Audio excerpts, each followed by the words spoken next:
És el repte més important que té Catalunya a resoldre i que l'hem de resoldre bé. L'estat és que en 10 anys, 10-12 anys, han arribat al nostre país entre 1.300.000 i 1.500.000 nous ciutadans d'arreu del món aquesta vegada. I que això més no ha acabat aquí, perquè en continuen arribant, com a tota Europa, d'altra banda. Però molts aquí. Catalunya és en aquests moments un dels primers països d'Europa en relació al nombre de població que tenim, pel que fa a flux migratori.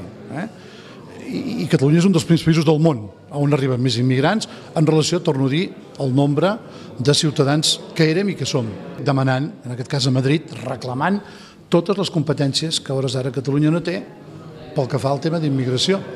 Aquí sí que hi ha una reivindicació clara. O sigui, com vol Madrid que Catalunya, la Generalitat, els ajuntaments, tothom, incorporem tota tanta gent que ha vingut, si no tenim les eines per fer-ho. Per tant, que deixin de prendre'ns el pèl amb tants temes i, per tant, que deixin de prendre'ns el pèl també amb aquest tema a Madrid. És clau per ell mateix. O sigui, qualsevol ciutadà vingut de fora, en el moment que parla una mica el català, ja el considerem d'aquí. I ell mateix, ja el seu propi orgull personal, fa que ja se senti d'aquí. Per tant, és molt important. La llengua és l'element clau de la integració. No es fa de cop. Hi ha altres valors, però aquest és molt important. I, per tant, jo penso que és un d'aquells àmbits en els que hi hem de treballar molt seriosament.